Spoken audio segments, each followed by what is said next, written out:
Hey, I love therapy, and in fact, I've been going to therapy since I was around 6 years old.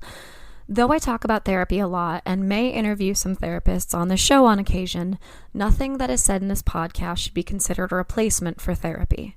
If you are struggling, I urge you to please seek guidance from a therapist because you are absolutely worth it.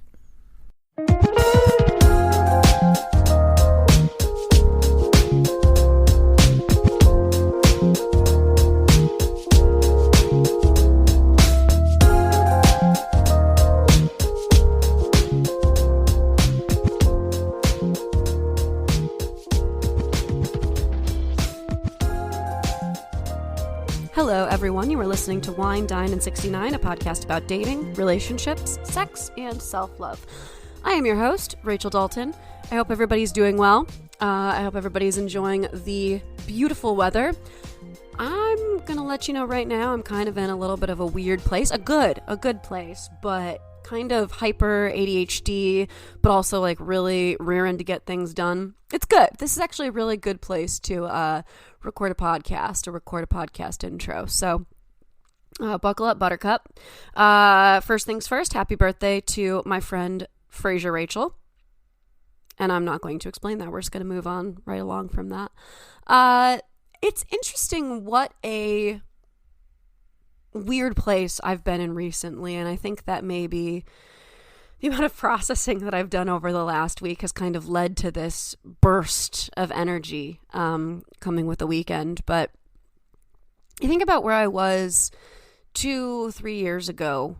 3 years ago, I was in friendships that did not serve me. I was in a relationship that did not serve me, and that was really not healthy for my mental health. It was very much we don't talk about our feelings, we repress them, because being happy is a lot more fun than figuring out how we really feel about things. So I think back to where I was then and how lonely I felt and how discarded and unacknowledged I felt. And 2 years ago when I was healing from all of that stuff, and I look at where I am now, and I have like two incredible groups of friends, like a theater group of friends and my group of friends that I call the Constants, just because they've been with me through so much over the last 10 years since I moved to Philly. And I am so grateful for where I am now. I am so grateful that I have a partner who is on my team and is with me every step of the way. I'm grateful for the career that I have. I'm grateful that I left the career that I had 2 years ago and decided to take a chance and try something new. You know, and 2 months from now, I'll be moving in with my boyfriend. I don't know if I've mentioned that on the podcast yet, but my partner and I are moving in together. And so I'm just kind of, it's funny because I left his place yesterday, our place, and when I got home, I got this like really cozy feeling of being happy to be here and to have my own space, but also just a lot of sadness that I was leaving him behind. And, I'm going to see him in just a few hours. So we're not even, apart for 24 hours, but it's interesting how you can feel multiple things at the same time. But yeah, I've just been reflecting a lot over the past week about where I was and where I came from and where I am now and how grateful for where I am now. And I think about like how much I thought that I knew back then that, oh my gosh, I did not know. I did not understand about myself or the people around me or the world around me. And I thought that I would hate not knowing, but there's actually a lot of freedom in it. The things that I've learned about myself, like, for example, this past week, I have always thought that I was anxiously attached, or that I was, if I was in the right relationship, that I would be secure, but that if I was, being made to feel insecure, that I would feel anxious. No, that's not what it is at all, actually. I am disorganized attached, which is the most fun of all of the attachment styles, because it involves wanting love and feeling anxious sometimes, but then when love gets too close and it actually feels like it's within your grasp, you start to push it away a little bit. Yeah, it's super confusing and super fun. But coming to this realization that, like, wow, I am not what I thought that I was. This entire time, I've been something different.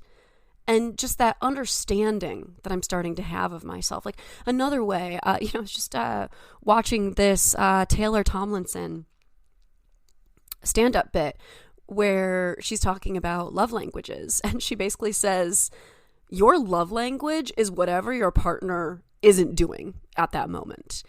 And I sent it to a friend of mine, and the more that I thought about it, the more I realized how true that was, because in my past, I thought that I was quality time when I wasn't getting that, or I thought that I was words of affirmation for the longest time, but I realized that's because I wasn't getting that. Now I have no idea what the fuck my love language is, because my partner manages to hit all of them and make me feel secure in every area. So I actually don't know what my love language is at this current moment in time. And I think that Taylor Tomlinson quote, even though it's, said in a bit of stand-up, which I'll link in the comments, I think that it really is true that this thing that you crave or that you feel like you're not getting, of course that's going to feel like it's your love language.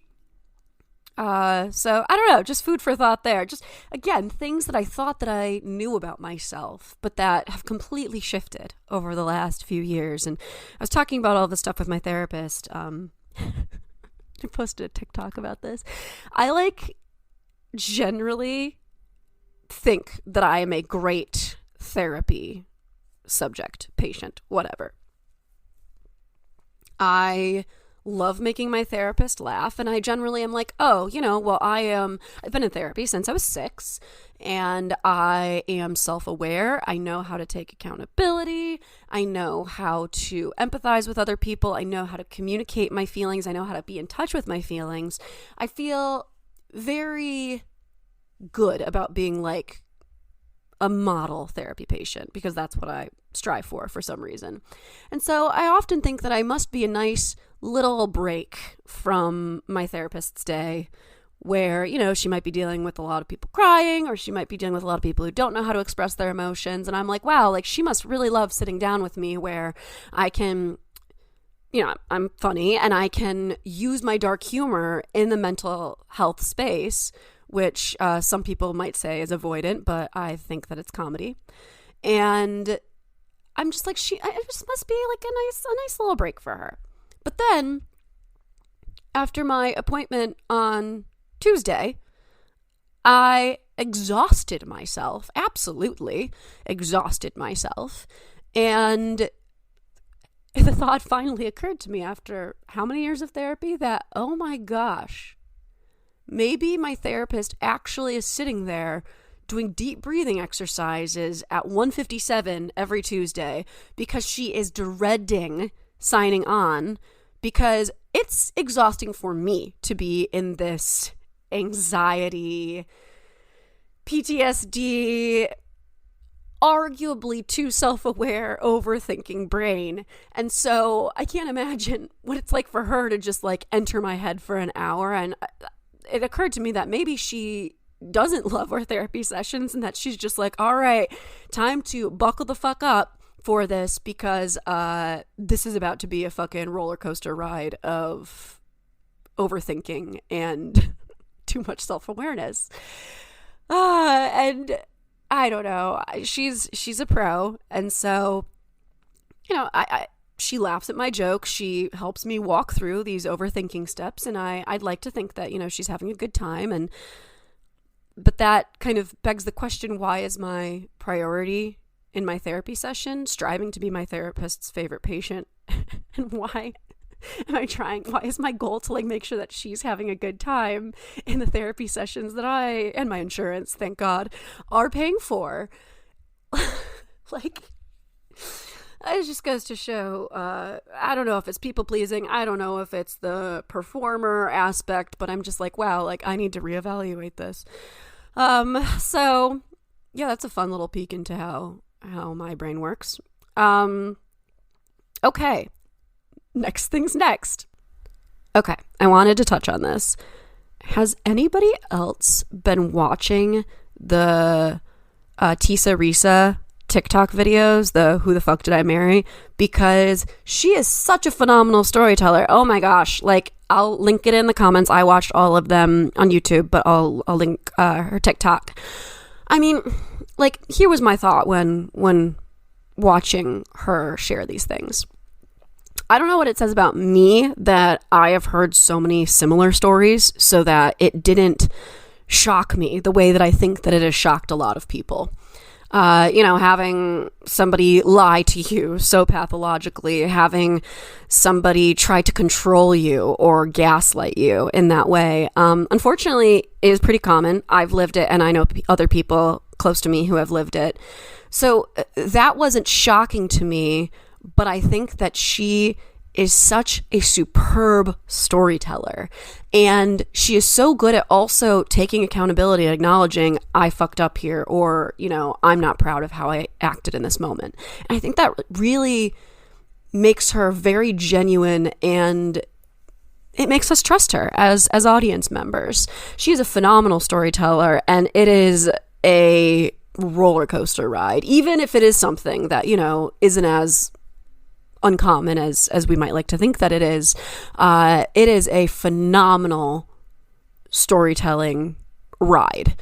So I say check it out, like, because you will be entertained, but you will also be like, wow, like, this is actually pretty common, unfortunately. And if I don't think that it's pretty common, I'm telling you that it's more common than you think that it is. So yeah, check that out too. Who the Fuck Did I Marry? I watched it for like 7 hours this week, and it was a mindfuck for sure. Absolutely. Okay, so we've gone over how my brain moves at the speed of lightning, at the speed of sound. I don't know which one of those is faster. We've gone over accountability and how things change. We've talked about Who the Fuck Did I Marry, which is a very topical thing in the social media sphere at this current moment in time. But by the time you're listening to this, maybe we've moved on to something else. Who knows? All right, so with that, we're going to jump into talking about my guest. My guest today is Ruan Willow, who is a erotica writer, podcaster, audiobook narrator. She does it all. We talk about erotica. We talk about 50 Shades of Grey. And another thing I'm going to link in the episode notes is Gilbert Gottfried reading 50 Shades of Grey is quite possibly one of my favorite things that the internet has ever offered up. So I'm going to add that too. You should definitely check that out. So yeah, we're going to dive into talking about erotica, how erotica is different from porn. We're going to talk about the different types of erotica that there are. We're going to talk about how one writes an erotica novel. We're going to talk about audio porn and recording it, and what it's like to be a podcaster who specializes in this particular field. We're going to cover a lot of it, and erotica holds a very special place in my heart. It's kind of where I learned about sex to begin with, which is, we'll kind of talk about that leading into this, but yeah, all right. That was a long intro, but I had a lot to say, and like I said, I warned you from the beginning, I'm in a very special place where I was ready to record and talk a lot. I think I did this all in like 2 recording. I only paused once to like take a breath.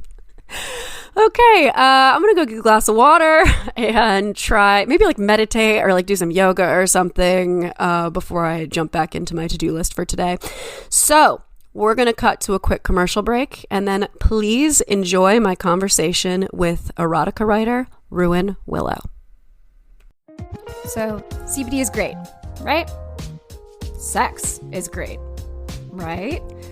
Okay, so what happens when you put the two of them together?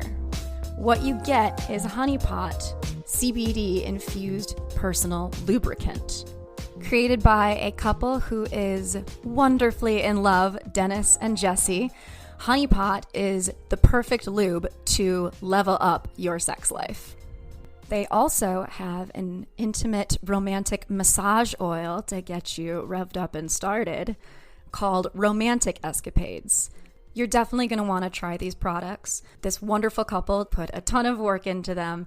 And if you want to learn more about them and their story, you can go ahead and visit that episode. Episode 59. Wouldn't it be great if it were 69? It really would have been. Oh, well.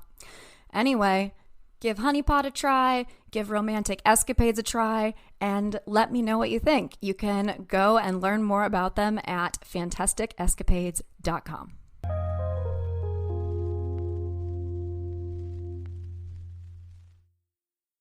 Hello, everyone. Welcome back. I am super excited. I feel like I always say that, but I am always super excited to introduce my guest today, Ruan Willow. Ruan, how are you doing today? I'm doing great, thank you. How are you? I'm doing pretty well. Like I told you before we started recording, I think I'm losing my voice, but that's okay. And these interviews bring me life, so... So I am really excited to talk to you about the topic that we have today because I have a really interesting journey with the topic that we're going to be discussing today, which is erotica. You are a writer of erotica. You do audiobooks, and you have your own podcast. So let's jump in. You tell me a little bit about you, who you are, what you do, and how you got involved in this work. Well, I'm one of those people that started writing as a child. Like I would write in a notebook. Like I've always written since as long as I can remember. And in high school, I did a lot of poetry because it was something that helped me with some mental illness I had and some tragedies I had. And then I went to college. I minored in writing. Kind of wish I would have like majored in journalism or something like that, but I didn't. And I wrote a little bit, but then I took a pretty good break. I want to say I took like a 10, 15-year break of writing. And in 2016, I decided I need to really get back into this. This is something I love and I need to make time for it. So I started writing under my real name, created a blog, and I wrote some YA romance books, and I got a book offer from a small publisher. So that got published, and I continued writing, nonfiction. I was writing other books, and then COVID hit. And then tales old as time. I know. And so the other books went on hold, which are still on hold. But at least the publisher didn't actually fold. But come around 2019, I was writing romance. I just felt like it was missing something. I love romance. I love relationships, but it didn't have sex in it. And to me, relationships have sex in it. And so I didn't feel like I was telling a full story. So I decided I wanted to write romance for adults that had sex in it. So I started messing around on Twitter. I literally just did it on a whim one day, and I started writing little snippets of erotica, and then I started writing stories, and then I did a voice tweet, and people were like, "I love your voice." And I was like, what? Like it really shocked me. I was like, you like my voice? Are you sure? And then people started saying to me, oh, you should start a podcast. And I'm like, how am I going to do that? I'm trying to write all this stuff. And at about the same time, someone on Twitter who was a director at a publishing house heard my voice and said, I love your voice. Have you ever done audiobooks? And I was like, no. So the audiobooks and the podcast kind of got birthed around the same time. And so I kind of started doing them both around the same time, all the while I'm still trying to write erotica as well. So it's been quite the journey, and I've absolutely loved it. I love on my podcast doing the interviews. I love creating the erotica. I love to do erotic improv. I love it all. And it's just growing, and I'm so happy. I get to narrate for other authors. I narrate my own work, and I'm very happy, and I want to keep going. That is awesome. Yeah, I love audiobooks and I love erotica. And it's funny sometimes how things just like fall into place, right? Like you like build this like patchwork career and things just kind of fall right into place. Right. Like I'm basically self-taught. I had mentors. I just learned. I'm very tenacious. And if I'm going to do something, I'm going to do it. And I don't give up. So, having my mentors, I'm also self-taught. YouTube, so yeah, it's been a learning process. It's funny too. Like, so I remember very distinctly the first time that I found erotica, Mm, and it opened. Yes. I feel like when most like 13-year-old boys were finding porn, Yeah. I found erotica. Oh, sure. Yes. I loved romance back then. I didn't find erotica back then, but I loved romance. It's and there's just something about it. I mean, I always joke, you know, the first time that I like gave a blowjob to my, you know, current partner, he was like, "Where'd you learn to do that?" And I was like, quite honestly, like erotica when I was like 14. Right. It's how I learned everything before I was even doing it in real life. Right. And of course, like, you know, there's different types of erotica. I was very into fan fiction. Oh, sure. Its own thing. But what are the types of things that you write? Is there a particular like subgenre? You know, there are people who like fantasy erotica. There are people who like, you know, more realistic or science fiction erotica. What's kind of your go-to? I tend to do realistic. I do have some out there that aren't realistic. And actually a couple of them are from a request from a fan, which was really fun to interact with that person and put what they wanted in it. It for me, it was a really creative process, and probably I created something I would have never otherwise created. But I tend to stick to reality. I do erotic rom-com, erotic romance, and then, you know, erotica is really on a gradient. You have all the way to smut, which is almost like just sex scenes and, you know, more porn-like, all the way up to erotica to erotic romance. And so I've kind of written along that gradient in different ways. I tend to write power exchange. I really like power exchange and dom sub stuff. I tend to write heterosexual, but I have written a couple of lesbian stories and a longer lesbian book that had power exchange in it as well.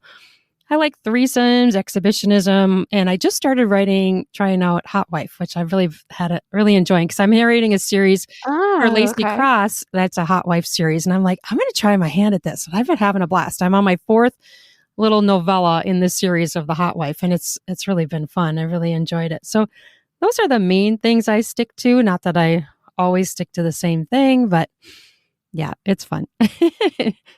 Now, what is Hot Wife? I've actually never heard of that. Oh, you haven't? Okay. Well, a hot wife is someone, it's usually in a swinger situation, and it can be where both partners swing or just one does. And often if one does, it's the woman, and the man, if it's a heterosexual relationship, obviously it can be other. Usually the man is like a dominant, and he's arranging sex dates for his wife. And so his wife sharing, basically. And so he gets off on her getting off and her excitement and her turn on. So it's a thing where they're staying together, but they're swinging in a way. And there's so many different ways you can do it, where they both swing, or just she swings, he sets up dates for her. There's a lot of different ways it can be done, but the main thing is she's the one that for sure is having sex with others with full consent of her partner. In fact, he's often setting it up or even directing the entire scene. It can be very integral. Okay. Yeah. It's a fantasy for some people, you know. Some people do it though. Yeah. I've interviewed real life hot wife women and couples on my show. People do that in real life. It is a way of life that some people do, an alternative lifestyle. So yeah, like cuckold. I mean, it sounds like it's kind of like cuckolding, umbrella. Right? But usually the cuckold is the one that is not in power. They might like a little bit of humiliation, whereas hot wife, usually the man is the one that's the dominant, or he's in control of the situation. He might even flat out set up the dates and like watch and direct it like a director. Oh, that's cool. And then he'll often claim her back. And he'll, when the other person leaves, and he'll often have sex with her and claim her back. Can I swear on your show, or is that a no-no? Yes, you can swear. Yeah. Like I'm like restricting myself from saying the word fuck, and I'm like, can I say fuck? Yeah, I mean, on a sex podcast, I'm just like, you know what? Like, even if I'm talking about something not sexy in the episode, I'm like, yeah, it's explicit. Like, just nobody should listen to this if they're not expecting it to be explicit. Right. So. Well, I guess I have to ask one of my most pressing questions, which is, what are your thoughts on 50 Shades of Grey? Okay, so that book comes up on my show a lot too. I have actually not read or seen the movie because I always heard it was written so poorly. I'm like, why am I gonna? Yep. But I do think that it opened the door for a lot of people to try different things. It normalized BDSM and power exchange in a way that nothing else has. The problem is it doesn't portray quite right. And I've heard it's kind of verging on the abusive end of things. So people get the wrong impression, but it also opened up so much for people all across the world for how popular it became. So I think it's good and bad, honestly. Yeah, that's kind of what I think too. I like the effect that it had in opening people up more. Yeah. To talk about these things. But the specifics, I mean, and also if I could dare to go back and put myself through reading it again, which I won't, the amount of times that the author used the word heady, I was like, oh, yes, I haven't even like read it or seen it, and I know what you're talking about. It's known. Yeah. Right? Yeah. Yeah. Yeah, no, it's and again, like, you know, as long as we're consenting adults, anything goes. But right. Okay. Yeah, that's kind of how I imagine that came up, because that's kind of the most mainstream version of it that there is. A lot of people have a beef with it though, because it isn't accurate to the alternative lifestyle. It's not accurate to how it really is. It's not accurate to how consent should be. And it's not, often consent is actually better in those environments than in the rest of the world. And, we need a pattern after that. We really should be, because they are very communicative constantly with each other. Yeah. Yep. That's what I frequently say on the show. I'm like, people who are living alternative lifestyles, communication has to be key. It has to be number one. Right. And constant debriefing, they call it. I've heard one couple came on and they said after they have a play date, they go out to eat together and they debrief about what happened. And she talks about it and he talks about it. And he's actually there. He sets the dates up for her. And so they debrief afterwards. And that's one of their favorite parts, is to debrief and talk about it. Hey, what happened? What did you like? What didn't you like? What do you want to repeat? What don't you want to repeat? Yeah. And I feel like I kind of do that after sex with my partner sometimes too. Sure. It's good just to check in and be like, what worked for you? What would you like more of, etc. Right. Yeah. Well, this is kind of a good bridge to my next question, which is, how can erotica improve our sexual lives as individuals? We talked about how 50 Shades of Grey opened up this door, but kind of let's get into the weeds with all of that. Oh, 100% it does, because you can do so many different things. You can use it as foreplay with your partner.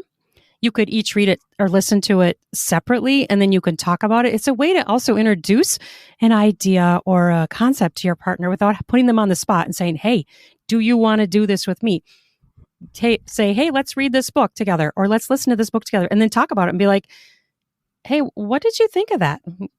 What are your thoughts? So it's a way to open up different ideas, and it's a way to get aroused, even solo. It's a way to get aroused and get ready. It's a great foreplay piece as well. So I think it's just a huge tool for people. Yeah, there's the communication piece, there's the foreplay piece, and there's just like the exploration piece. This exactly right. What do you think of this? Right. Yeah, and I there was an app that I used for a while that kind of did a similar thing, where it's like, oh, are you into this? Are you? And it links you with your partner, and it. Oh, sure. Kind of, which is kind of fun, but I like the idea that this is less organized and more sensual. It's less free intellectualized. Yeah, exactly. Yep. Absolutely. Well, what do you think makes good erotica versus, bad? Obviously, like, writing is a big factor. It is, but I think it also depends on your audience. Like, there are some people that really want it chocked full of sex, and other people want a story. So you kind of have to find your audience and what they like. But, I have run into people that like so many different things. And, it is very individual. Some people like short, some people like long, some people like a full-on story, a full-on romance. I tend to like to write the ones that have a story. Not that I haven't written stuff that's more smutty, where it's, more sex scenes, but I tend to like the ones that have a little bit of story and feeling and emotion and some sort of arc or evolution, a storyline of some sort. those are the ones I tend to like better. But like I said, I have written the other two. So when I was exploring what I was going to do, that was one of the things I did, was write more smutty stuff. And now I think I write more with story, like it's going somewhere rather than just a sex scene. What's like the golden ratio between like smut and story for you? I really and I was talking with I just interviewed a guest on my show, and we were talking about how a lot of romance, traditional romance, they might go the entire book and it's angsty and it's up and down. They hate each other. They love each other. They're back and forth. And then finally they get together in the end. And if all they do is kiss at the end, I hate the book. I'm like, no, I want them to fuck. I want them to have sex. Like, I don't want to wait an entire book for you guys to just kiss each other. No. So I definitely I don't know, a ratio. That's so hard to pick. Maybe 60-40.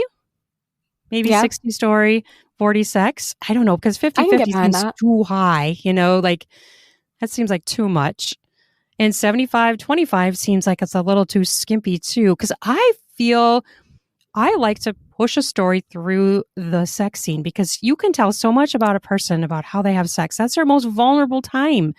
You can push the story through. You can have different aspects come out. That's when they're so vulnerable and they're doing different things, and you can learn things about those characters by how they have sex and how they open up to sex, and if they shrink back from sex, what they do with sex can help define and explore a character. That is fascinating that you say that. So it makes me think about, so I majored in musical theater in college. Mm-hmm. And I have had through my life a lot of people say, I just don't get musicals. I don't understand them. And the way that I've explained it has been very similar to what you just said. I can see that. Okay. Yeah. Imagine this. When talking doesn't cut it, that's when they burst into song. And the song should always end in a different place from where the character started it. So it kind of sounds like that's similar to what you're saying. You really use sex scenes as a vehicle for development for the characters. And some people who have kind of a snooty opinion think that's not possible. And I'm always like, how is it not possible? Because that's when they're the most vulnerable. That doesn't make sense to me. That's a good point. Yeah, that's a good point. And I love that, too, you're saying learning things through the way that people have sex. Do they take charge? Are they more submissive? Yes. That really is. And the juxtaposition sometimes between people who take charge in their day-to-day life versus how they want to be treated in the bedroom. Right. Really, really fascinating there too. So I really like that idea. And how are they different after they do a specific sex scene? Does their relationship change? Are they different now? Are there slight nuances where they're suddenly a little bit different because of what they went through when they had sex? So it is, I kind of get annoyed when I hear people get kind of snooty and be like, oh, that's just a sex scene. That doesn't really do anything. That's not true. You're not using it the right way. You're not using it as a tool in the story if you think that. Yeah, I completely agree with that. We're changed in micro moments of every day. I'm a different person now than I was this morning when I woke up. Yes. Aside from the fact that I've developed a sore throat over the course of the day, there are little micro changes that you go through over the course of a day. So of course, when you go through something that is as physical and many times emotional as sex is, you're going to shift. Oh, for sure. And there's going to be a shift for characters. So I really like thinking about it that way, that it's kind of the way that I explain musicals to people. Oh, yeah. And, it can move the characters closer together. It can move them further apart, too. Like if something happens that they aren't comfortable with, or both ways can happen. And it's a constant dance. So when you do this type of thing where you're figuring out, aside from the golden ratio, but it sounds like if you want the sex scenes to move the characters or move the plot in a certain way, do you outline that? What does a writing process look like for you? Do you outline what you want? How do the ideas come to you? Just kind of give me a view of what starting looks like, because I think that's the hardest part for so many people. Yeah, I don't outline a ton. I have a pretty skeleton outline. I might know a few things that I want to have happen, but for me, the characters really decide. Like I might have a little bit of something about what I want to have happen, but it kind of just unfolds like a movie in front of me. I call it like writing in a stream of consciousness. It's just kind of happening. So I can sit down and write in a morning 5,000 words, no problem. Like it just flows out of me. Once I have that little click of what I'm going to write about, I may just have the characters. I may have their names. I may have a piece about them, or I may have a little bit more. But so I'm kind of a mix of a little bit of an outline and almost pantsing. Like I interviewed this woman recently who she writes 15,000 word outlines. And I'm like, oh my gosh, I have never come anywhere near close to doing that. That's basically a book. That's basically a small book. Short novel. It's a novella, right? And I'm definitely not like that. I'm not that extensive, but I do tend to have an idea. Like right now with my Hot Wife series, I know what the main idea for each of the novellas is going to be. And I'm moving their characters are growing through all of these books. And so I guess I'm kind of a mix, but pantsing, some people can't do it. They think they have to have, then they forget pieces and whatnot. And I can understand that because you might forget to connect things if you don't have an extensive outline. But for me, if that happens, I just go back and revise it and link them together somehow. It's in the revision process. How long does it generally take you, like, to get through? I mean, obviously it depends on the length of the project and, how the creative juices are flowing. But yeah, I think that if I were writing erotica, I feel like it would definitely very much flow, stream of consciousness, like you're talking about. Right. I mean, I know that there are people who write, 50 of these books a year, which is incredible to me. But like, what do you think in terms of like your output? Do you feel like it generally happens pretty quick once you have the idea, or is it a slower process? No, it's pretty quick. I have more ideas than time. Like for instance, I have books I want to be writing right now, but I have to write for the podcast. So, and then I have subscribers too. So I'm now at the point where I have to write for the main audience, and then I have to write a separate thing for my subscribers because they have to have something to subscribe Special. to. Yep. Right. Because if they don't, then what are they paying for? Right. Exactly. Sometimes I've done things where I'll take a story and I'll take the ads out so then they can have it ad free. But so for me, I write things pretty quickly. Like the one that's going to go live tomorrow, I wrote on Saturday, and the one that's going to go live on Wednesday, I wrote on Sunday. And so that was like my morning each morning. But so I'm constantly trying to write, and then I'm trying to write books also. So I want to get more out, but right now I'm kind of at the point where I can do about 2 to 3 books a month. But the other thing I've been doing recently, which I've really liked doing this, I'm taking some of my stories that I create for the podcast and I'm turning them into ebooks and audiobooks. I'm taking, like, say I've got 4 short stories, and then I can reuse that and bring it to another audience on audiobook and ebook. So that is super cool. Yeah. So I have one coming out actually tomorrow as we're recording this tomorrow. And the other one that I just did that for came out a couple weeks ago. And then I have another one that's going to come out, I think in April, maybe March, if I can get my butt in gear. But it's a great way for me to try and reach a new audience with content I already have. Totally. And it also made me think I should give you the contact information for one of my former guests who has an app for audio erotica. Oh, yes. Mm-hmm. Absolutely. So she'd probably be a great person for you to talk to. Yeah. Oh, for sure. I'd love it. Well, okay. Here's a fun question. It's like I said at the beginning of the episode, beginning of our conversation. At the same time that 13-year-old boys were looking at porn, I found erotica. What do you think are obviously there's the obvious difference, which is that erotica is read or audio versus porn that is very visual. What do you think are like the pros and the cons to that? And I was going to ask, why do you think that erotica is superior? But I mean it as a joke. Well, I think it's superior, but I'm not going to knock porn either. It's very different. I feel like when you're reading a book, even when you're reading a book and you're listening to it, an audiobook, it's a very immersive experience, very different from each other and very different from porn. From porn, you're kind of given everything. You know what they look like, you know what they're doing. There isn't much of your imagination that goes into it unless you turn it off and turn it into your fantasy in your own head, right?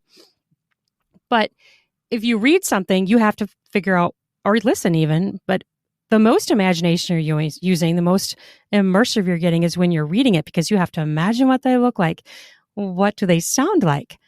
Where are they? What does it look like? And so you're getting different, you're not getting the inflections of the voice and the tone and the way that the people say the dialogue in the ebook. So you're really more immersed into it. And I think for me, you're more a part of it. You're more integral to it than you are to porn. Porn is just kind of like it's fed to you, voyeuristic, definitely. Right. And you don't get to like think, oh, okay, well, this person has long curly hair. Even if they say in the book the person has long curly hair, they see something different because they're not going to always talk about what their hair looks like. So you're going to have opinions about what they look like. You might look at the cover of the book, but you're going to have more opinions in an ebook, less opinions in an audiobook, and even less opinions in porn because you're given more.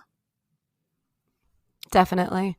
Yeah, I think it's just more imaginative. And sometimes, I have consumed porn, but sometimes I'm like, you know what? It is better for my brain and my creativity to consume erotica. Like I have like Literotica saved. Oh, yes. I love on my phone. I love that site. Yeah. Yes. There's so many good things. And like it's funny because the last episode that I aired was actually about porn addiction. Okay. And how that comes into play. And I think personally that switching to erotica, even occasionally, could be a really good deterrent from porn. Oh, yeah. Use your brain in a different way. And you hear people that they get kind of like burnt out on porn. It was like, well, then try something else, like you engage a different part of your brain. Definitely. Yeah, it's engaging another part of your brain, and it's, I don't know, it just feels more creative. You're a more creative, not listener, perhaps reader, whichever way you're.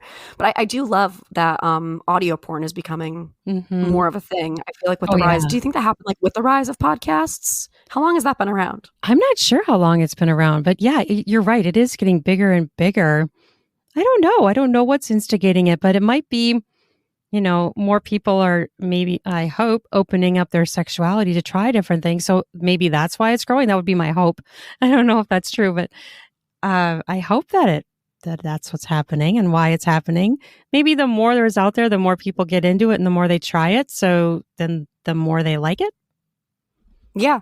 And I think more people are talking about sex too, more than they used to. It's getting a little bit better, even though it's some areas it's getting worse.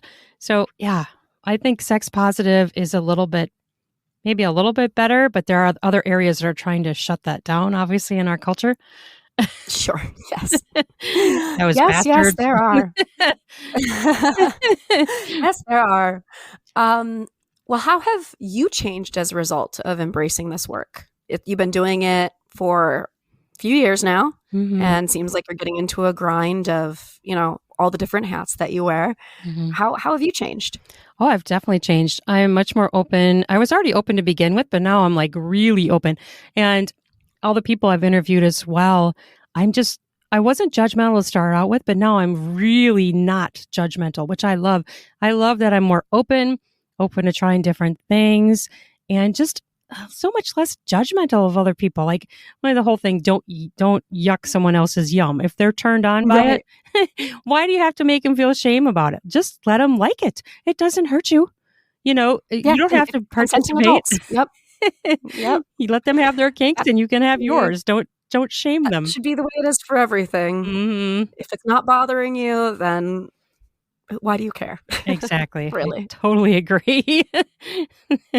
We need more freedom and thought in sexuality, because our culture really kind of shuts us down. It's not just the U.S. that suffers from that. I know other countries around the world are maybe even, probably worse at that than the U.S. Sure. It's all a spectrum. And We can all be better, no matter where we are on that spectrum. Yes. Well, are there certain things that you want to write about that are kind of like on your like wish list for things that you, or are there certain things that you never will write about? Like, what are some of the topics that you said you do like threesomes, you do some swinging, and we're talking about the things that you write. Mm-hmm. Not necessarily your personal life. Right. But you write about a lot of these different things. Are there any things that you're really hoping to delve more into, or things that you are just never going to touch? Well, I really enjoy the power exchange stuff. So, the hot wife stuff fits right in with that. I don't know that I'll ever write male erotica.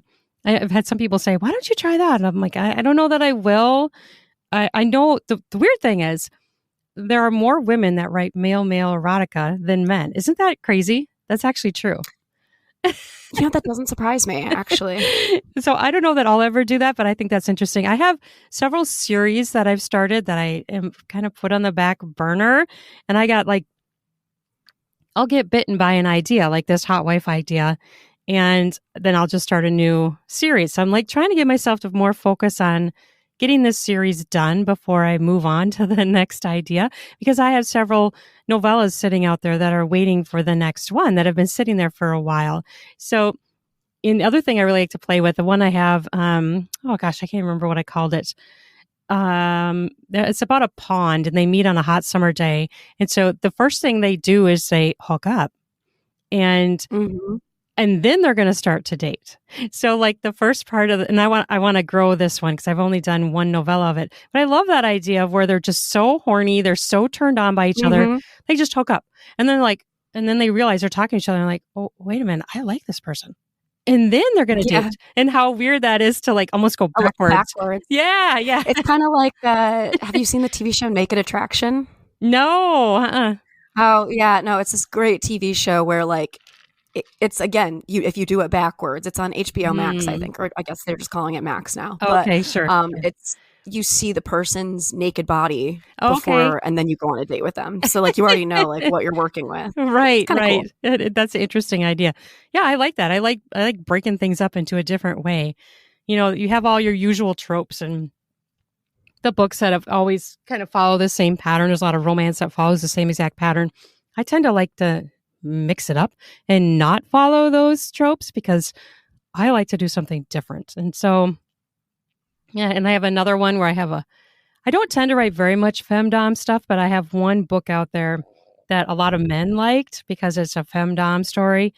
And so guys love that. The people are like waiting for that one and they're waiting for the other pond one. I'm like, okay, I'll get to that one. But I'm like, I kind of trying to force myself to get through this hot wife one and through to the end. So I don't keep hopping around all the time and making people wait for the next. Because I think you also do better because you're kind of more writing to your readers because they're waiting for the next thing. And if you make them wait, 2 years for the next thing, they're not quite as like, they're not chomping at the bit for it, Right. They want it. And it's like you want them to be horny for the book. Right. So I need to get myself better in that way. I think someday I would like to try more like fantasy, sci-fi erotica. Sure. If I did do that, though, I might do it under another pen name because most of the stuff I write now is realistic. I mean, like I said, I have a few stories random out there that are not, they're more, fantasy, sci-fi. But for the main thing, I mostly stick in reality. So if I did that, they say it's better to get a different pen name if you're totally going to go a different way, because then the people who like that particular thing can look for that author name and be like, oh, okay, this is, even if they know it's you, they'll be like, okay, these are all the ones that are the fantasy ones. And they're kind of like grouped together for them instead of having it sifting through like, because when you write erotica, a lot of erotica is shorter. So you might have like, some people have like 50 books on their page. Well, if you have it in a different pen name, you might only have like 10 and they can find them easier. So it's a way to kind of like categorize it, organize it, separate it. Yeah. I guess that's like how erotica can differ from other types of reading, other types of books, is that there's such a volume of it. Yeah. And, like we said, like people really can, like, it's easy to churn out sexy stuff. Like that's the beauty of it, right? Yeah. So a lot of people are dealing with a really large volume of it. So, if you have one pen name that is more realistic, and then that's a really good point. It just shows people, okay, if you want the fantasy ones, you're going to look for this pen name, even if it's still me. If you want, right, and it's less work instead of having to like read every blurb and does this have a werewolf word in it or whatever you're writing. It's just easier for them to find. Definitely. Yeah, no, that's a good point. That's very, very interesting. Are there any other ways that you find that erotica can kind of differ from, other types of fiction that we consume? Yeah, absolutely. I think that there is a lot of short erotica. Like you don't tend to find as much in other genres of fiction. You're going to find like full-length books. But there is a ton of erotica that is short. And I've even seen people publish as short as 5,000 words in a book, an erotic book on Amazon and do well with that because a lot of people do like the short erotica. And I also write on Medium, and that is a site that a lot of people like short works, and I have a hard time writing really short, like the shortest I can seem to go is like 2,500 or I need to do a tweet. So I'm like got this weird thing where I can either write it really short, like a tweet, which is almost like poetry, right? Or, That's how you started, 4K. Right. It's hard to write in between there for me. Recently I got a 2,500 one and I was like, yes, I'm in the middle of war once. And especially if you're more fixated on story and character development, right. The short erotica works for, somebody who's just like, all right, I need 5 minutes for a quickie, right. with myself. I want something short. And it, again, the readers are all over the place, but short erotica does tend to do well. I have several that are long though too. So, And you have readers from all across the spectrum. You don't find that more fall into the, male or female category. It's I have both. A lot of people think that, erotica is more for women, but I have a fair amount of fans who are men. So it's not necessarily true. Awesome. But I do find that men, I have heard too that a lot of men tend to like the more sex, like that's something that they like. Not necessarily always, but not necessarily always, but I have heard men say that they like it when there's more sex in it. So, I do have to admit I say that, but when I was reading 50 Shades of Grey, I would like skip ahead and be like, okay, when's the next? Just get me through this, bad writing and get me to the next. Right. What's happening next? Right. So. I don't need to read this part. And you don't want a reader to feel that way. At least I don't. I want them to want to be in every moment of the story. Yeah, I read. I've read some stuff by. Do you know Shayla Black? Yeah, I've heard. I've read some stuff by her, and that I'm like, okay, there's more, meat to the story where I actually feel like I can, feel engaged and feel somewhat connected to the characters, even if I am just there for the sex. Right, it's enjoyable. Exactly. The rest of it is enjoyable too. Yeah, I think if you can connect with a character, it just makes it a better experience for the reader. You're more immersed, you're connected. Absolutely. I mean, I heard that the whole idea was that, what was her name? The person who wrote 50 Shades of Grey wrote the lead character so that she could basically be in every woman. So that every woman could see themselves in her. Okay, sure. And that's kind of or hard maybe that was a way to excuse bad writing. Who knows? Yeah, I think that's kind of hard to do. It's almost impossible. And I think it would feel like the person isn't a real person. Like their character doesn't seem, I don't know, everything. Yeah, that's kind of how it felt. Yeah. That's kind of how it felt. Interesting. I remember that she was really clumsy. I think that's the only character trait that I actually remember. Okay. About that character. Yeah, see, that doesn't seem like a good, well-written character to me if that's all you really sticks out in your head. Yeah. Yeah. And granted, it was like a decade ago, but, Yeah, true. Well, if there was a couple who is interested in using erotica to enhance their sex life, to bring their connection to the next level, what are some tips? You mentioned reading together, reading separately. What are some other kind of ideas that you have? I mean, I have in my brain people acting out what they're reading. hmm I like the idea too of one reading to the other person or taking turns reading chapter. You get one of those books where it's like the alternating male female, and you could each take a Oh, turn yeah. reading it out loud. The other fun thing I think of is what if you were incorporated sex toys into it? You know, Mm-hmm. you could use that, and you could. The cool thing is you can set a book down, or you can pause an audiobook if you want to do something with each other. You know what I mean? You can Yeah. hit pause and get busy. Yeah. And then you know that you've done your job right. Yeah, If that's what exactly. the people are doing. I Yeah, do like that, the idea that one person can read and you can incorporate sex toys at the same time. Do you like use sex toys in the writing? Like is I it have. is it just you? Okay. So that's what I always wonder, because so much of the stuff that I've read is just straight penetration. And I love that you do include the use of sex toys. Yeah, I really had Because fun with that in my erotic rom-com. okay. So that was like a tool that they used because it's a story where it takes place all on a Saturday, and they have all these different sex games and challenges, and they're trying to make each other come all day long. And so they use sex toys, and he's using sex toys to try to make her come. And so there's just different fun things, and they even did some out and about when they go to the grocery store. There's so many different things you could do with that. So I really had fun with using sex toys in that particular book. Yeah. We need to normalize the use of sex toys in relationships. For sure. And there's so many out there. They're just making new ones all the time. It's so amazing. Yeah.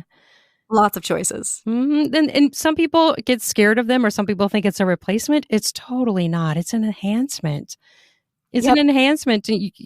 Why wouldn't you want to make your partner feel amazing with a sex toy? Women can climax multiple times. Use sex toys. Yeah. Make us come multiple times. Take advantage of that little fact. Oh, for sure. I love that. Okay, another question. More about kind of like the different hats that you wear. So obviously we've spent the majority of this time talking about writing, but talk to me a little bit about what you're doing on the podcast. So it sounds like you read some erotica sometimes. It sounds like you have guests on to talk about erotica or to share their erotica. Kind of tell me how that fits into this kind of patchwork thing that you have going on here. Well, I started out just doing erotica fiction. That's why I originally started doing it. And then I started doing the interviews, and I realized how much I love doing the interviews and how much I have learned. It's been invaluable, especially writing erotica, to talk to all these different people that are somehow, some way, shape, or form related to sex or sexuality. So kind of what ended up happening was Tuesdays became my erotic fiction days, and Fridays I published the interviews. And I have learned so much. I've had doctors on, I've had sex coaches, relationship coaches, therapists.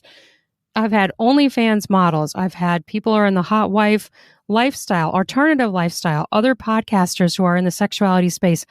I've had my most interesting one recently was the latex rubber doll, who is a person who is a fetish model wearing latex in the UK. It was just so fascinating. Yes. And I get to talk to all these people, all these different erotica authors and writers. And I have learned so much. I feel like I've taken classes about sex, to be honest.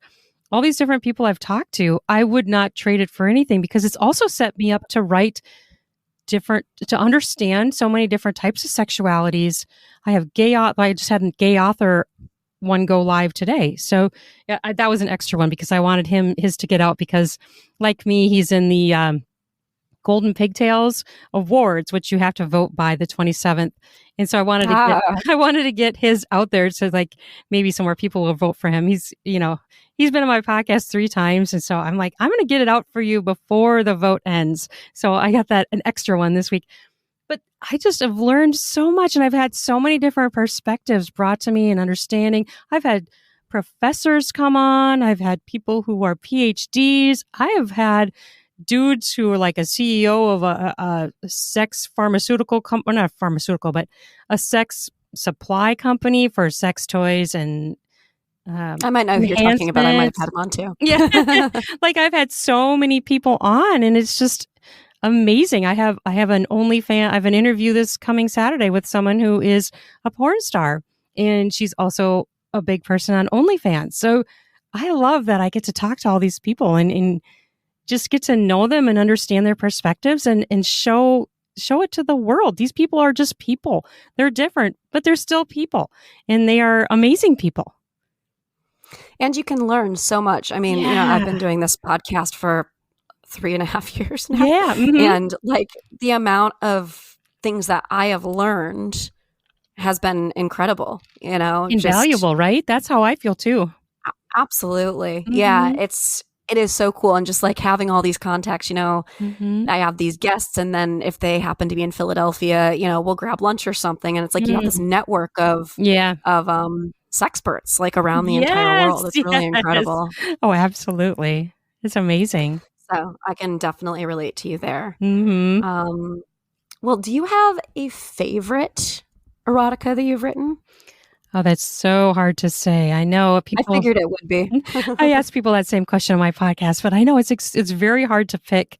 I guess I really like my erotic rom-com, because when I started out doing that one, I didn't really know what I was going to do. Like that one kind of just grew into this amazing thing. And, the erotic rom-com is fun because it's funny and it's sexy at the same time. And I think those are two emotions that I love, laughing and enjoying yourself.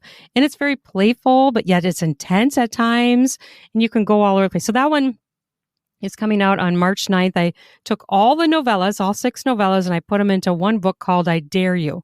And so that is coming out as a full book. So all of them will be all together in one book coming out on March 9th. So I'm really, I guess I have to pick that one just because it's so unique, and I didn't know where it was going to go, and I really love where it ended up.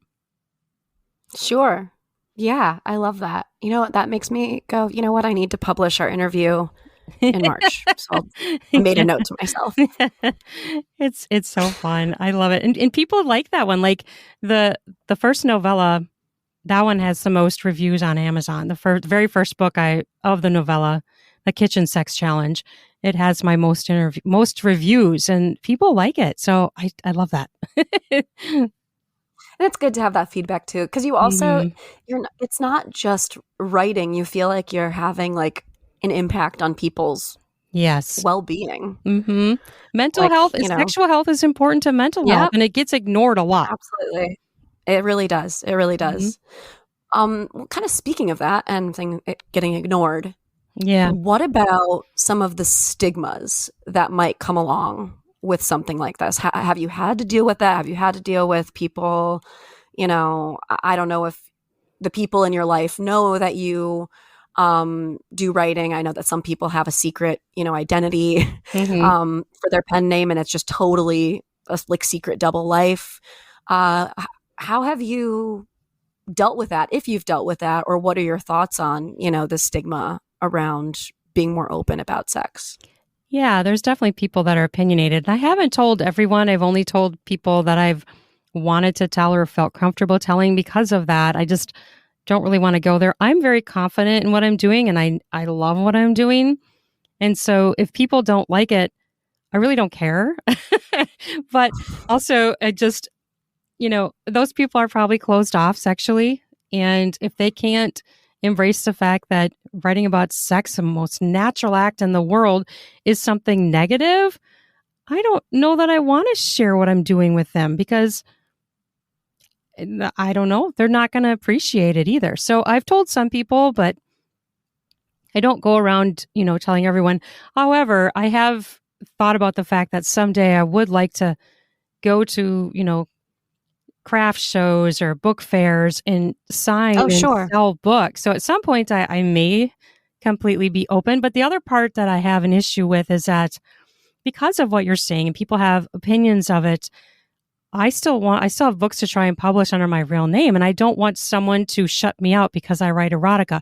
Now I know a woman, I know a woman who was about to get a book deal and from a publisher, and they found out she wrote erotica and they yanked it. Are you kidding me? No, I'm serious. Oh my gosh. Yeah. And she wrote an article about it. I think it was on Medium, that she was all set up to do this. And they said, no, because you write about sex. We don't want that image, even though she had a total different pen name and everything. So, wow. I know. So, because some people are so stuck in this sex is taboo attitude, I don't want to box myself in either and prevent myself from maybe potentially getting another book deal somewhere because I write erotica, which is really sad. Sex is a natural act. Why are we Totally. so taboo about it? It's ridiculous. The thing that really pisses me off is that on Amazon, people who write about murder and serial killers and war and hurting people, abuse, they can advertise their books on Amazon by paying for ads. But Amazon will not allow people who write about sex, even sex ed, sexuality, erotica, they will not allow us to buy ads to advertise our books on Amazon. Yeah.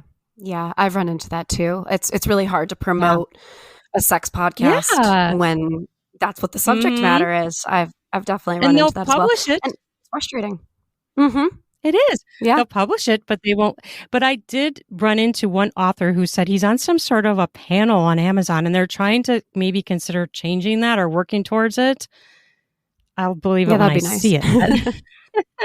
But yeah, it's really discouraging. It's like, this is especially the people who are writing self-help books. Like I had a dude on he wrote a self-help book. It was all about sex ed and he still couldn't even advertise. And I'm like, he's like helping people. This is about relationships. Everything was helping in what he had in his book. I read his entire book. And that just really is sad. I don't know what to say about that. Yeah, it's like even if it's coming from a purely educational standpoint, there are issues when it comes to sharing and trying to, just getting more eyes on the product. It's really frustrating. So I can definitely empathize with that. And all of the platforms try to squish you too. Yes. Yeah, it's like you can't. I'm banned from boosting posts on Facebook now, even though not all of my episodes are about sex. It's like I posted a episode about foot fetish and boosted it, and then I can't boost things anymore. It's really annoying. That's ridiculous. Very, very sad that they do that. Well, we are running low on time, but I'm going to give you a few minutes here to just kind of talk about where people can find you, where they can find the podcast, where they can find the books, any books that are coming out recently that you want people to be aware of, recommendations. Just this is your time to kind of take it away. Awesome. Well, thank you. And thank you so much for having me. I really had fun. Yeah. My podcast is Oh Fuck Yeah. And it's F*CK because obviously I couldn't have the word fuck in a lot of places. So it is Oh Fuck Yeah with Ruan Willow, but it's a star there. And it's on all the podcast apps and the audio. I am on my fourth attempt, talking about being restricted on platforms. I'm on my fourth attempt at a YouTube channel where I'm just Ruan Willow podcaster this time. And I'm just putting the interviews there, but I'm constantly waiting for them to ask me again. My first channel, I had 50K when they asked me. 50K listens. I know. I was halfway to the monetization. But anyway, but I'm still there on a fourth try, Ruan Willow podcaster. My books are on Amazon and Audible and audiobooks.com. Apple, Spotify is now selling audiobooks, which is really cool. Kobo. Yes, they are. I know. It's awesome. Google Play, Barnes & Noble, pretty much anywhere online you can see. I have books kind of everywhere. Smashwords. They're kind of all over. And you can find my podcast even on Amazon too. But all the different podcast apps. I'm also on Substack. And let's see, what am I missing? Oh, Medium. I'm on Medium. I'm also an editor for Wild Erotic Cravings, publication on Medium. Medium is a great place too, because there's a lot of short erotica there. If you want short erotica, it is a subscription site, but you can get a lot of, and they have all kinds of topics. It's not just an erotic site. They have like every single topic you can think of. So that's another place I am. And I have books, all different topics. I have articles and stories written across different platforms. I'm on Frolic Me, which is a ethical porn site. I have a few stories in there that go along with their films. Oh, nice. They have amazing, beautiful films. Like if that's a site that a lot of women, if you're going to try porn, try that because it's a story. They're beautiful films. And so I've been fortunate enough to write, I think, 4 stories that go along with their different films. So that's a wonderful thing too. So yeah, come find me. I would love to interact with you. Leave me a review or connect with me on Instagram and Twitter. I'm like everywhere, basically. I'm all over the place on the All social right. media. No, it does sound like it. I mean, that's what you got to do, especially with these things. You never know when you're going to get shut down in one place. You have to exactly. have it all over. So I totally get it. Yep. Well, Ruan, thank you so much for joining me today. Thanks for having me. So excited to have talked to you about this topic. I think you're my first person, first guest on the show who has talked about erotica with me. So this is a nice milestone. Mm-hmm. So everybody check out those books, check out the podcast, and you've been listening to Wine, Dine, and 69. I'm your host, Rachel Dalton, and let's keep talking.